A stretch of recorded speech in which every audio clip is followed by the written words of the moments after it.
What is going on with the Florida Panthers? I've been getting a lot of questions related to the Panthers players, including Reinhart, Bennett, Lusterinen, but mostly Reinhart and Ekblad, who I also happen to own.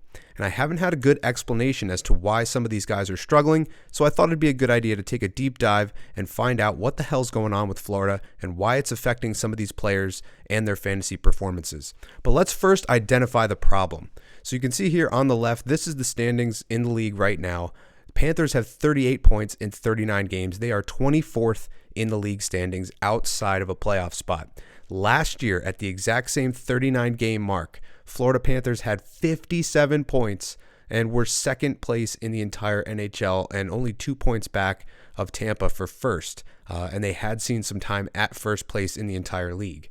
Now, if you look at their points per game, 1.46 points per game last year. This year, 0.97. So that's a pretty decent drop off. So what could possibly be the reasoning for this? Well, let's start with the Panthers' bread and butter last year, and that was their offense. So Florida currently has the second worst goal for differential between last year and this year, which is what this graph shows you. They're scoring 0.82 goals per game fewer than last season, which is second worst to only Colorado. And Colorado obviously are dealing with a lot of injuries to guys like McKinnon, Landeskog, etc. The Panthers are mostly healthy this year, Duclair and Hornquist notwithstanding. But last year, the Panthers averaged 4.11 goals for per game.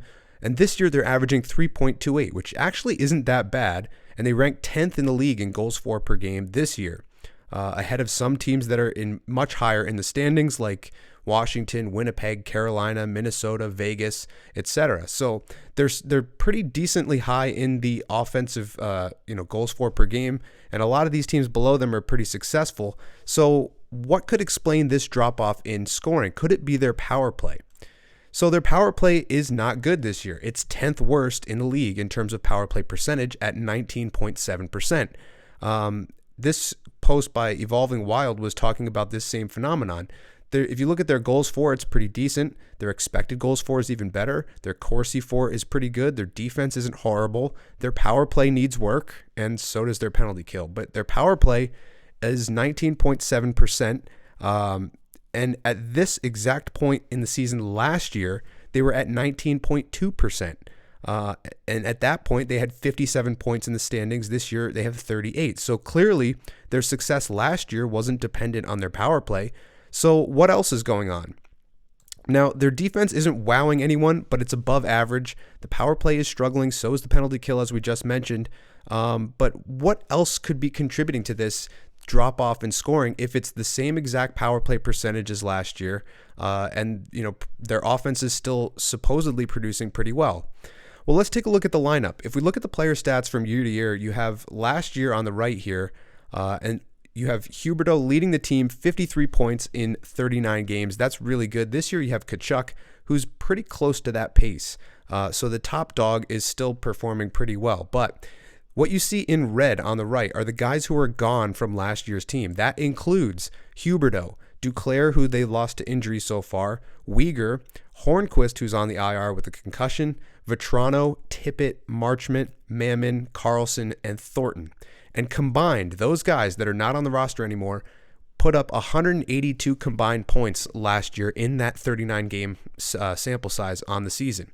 Now on the left, you see this year's team and the additions in green. So Tkachuk, Stahl, White, Cousins, Balsers, Tierney, Heponiemi, they combined for 93 points. So a loss of 89 points from year to year. So that's potentially hurting their offense.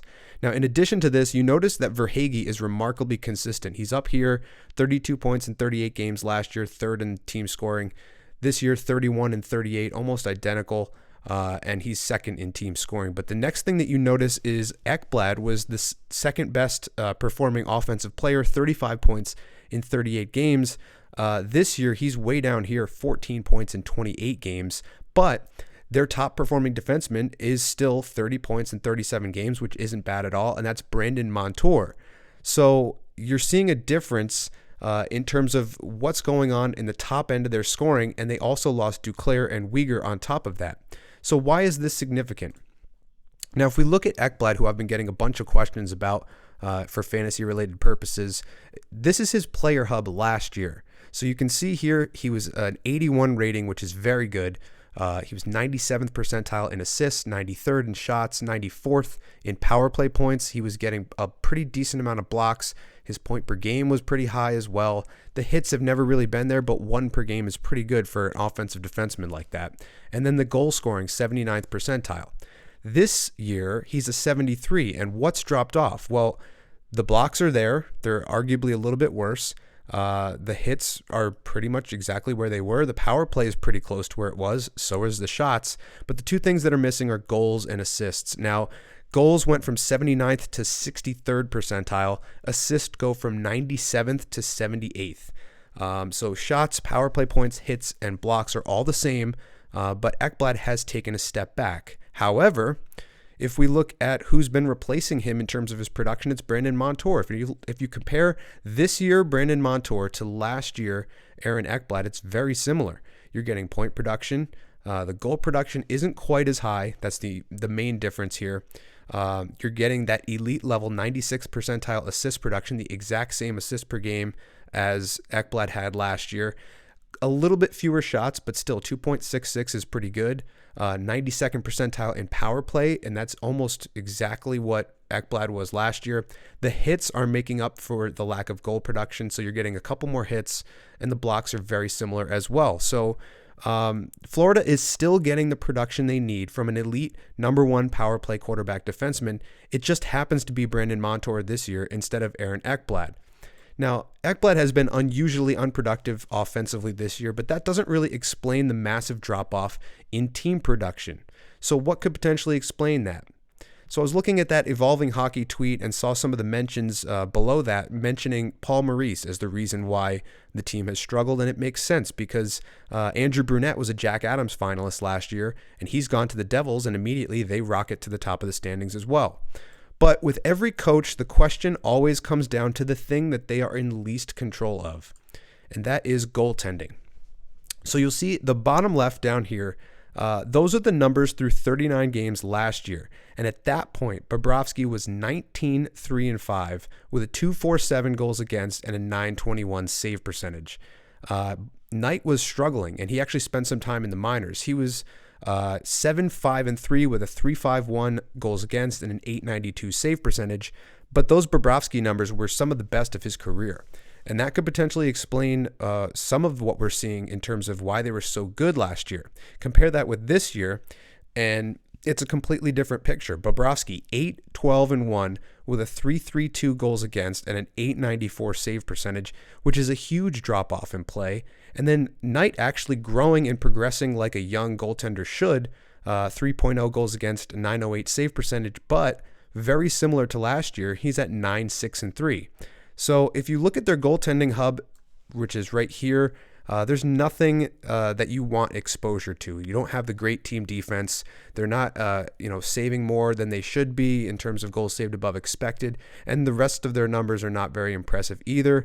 Knight is a little bit better than Bobrovsky, but if you look at the Data Draft Goalie Hub rankings, Spencer Knight is the 36th highest goaltender. Bobrovsky is the 50th ranked goalie on the Data Draft Goalie Hub. So, and then if you look at Yahoo Fantasy numbers, you see here 32 goaltender for Spencer Knight, 63rd goaltender in fantasy for Sergei Bobrovsky.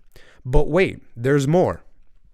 Florida is giving up the second most high danger chances in the league behind only Montreal, and Montreal happens to get better goaltending.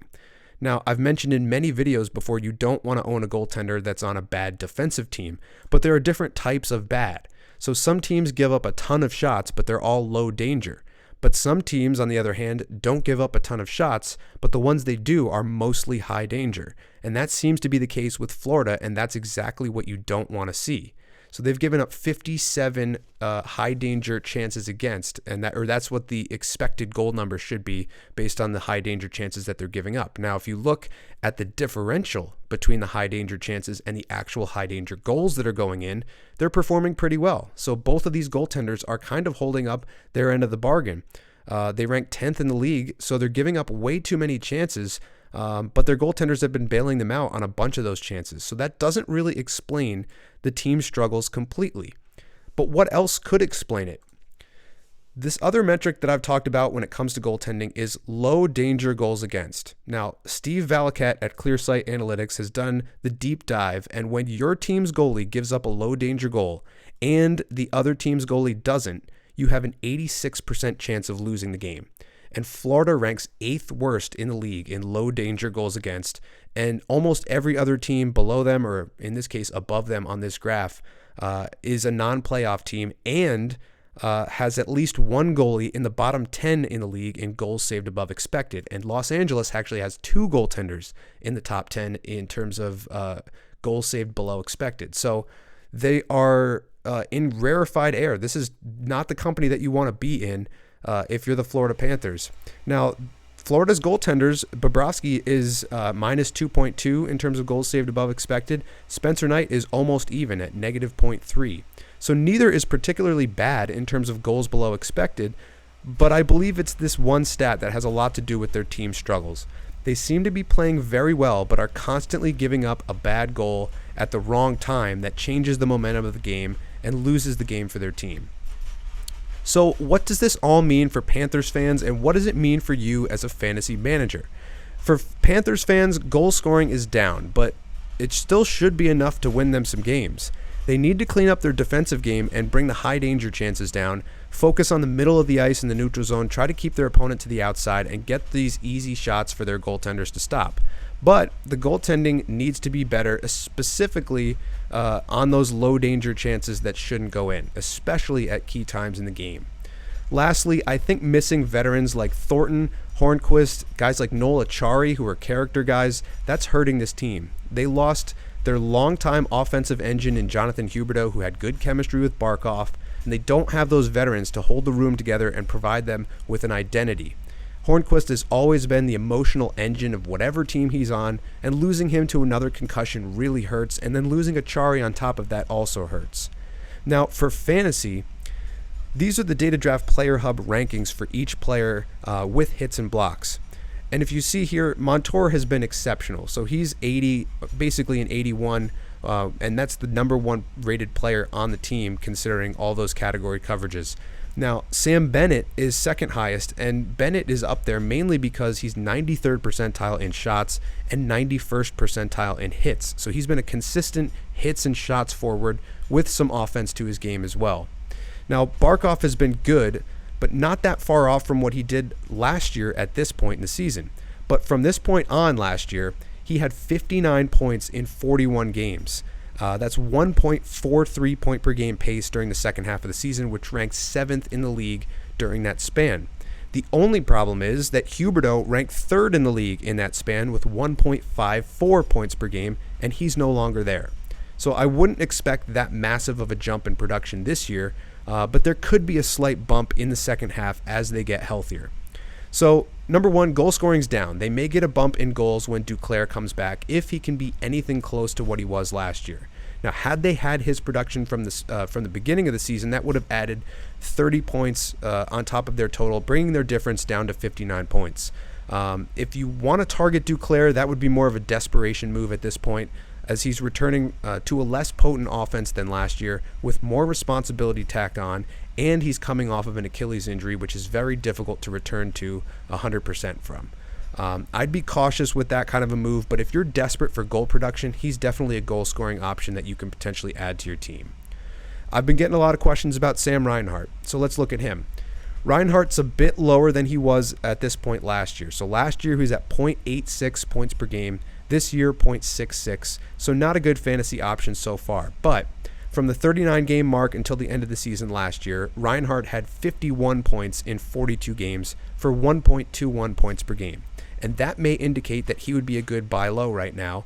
But I don't necessarily think he'll score at that pace with the offense 0.8 goals per game lower than they were last year.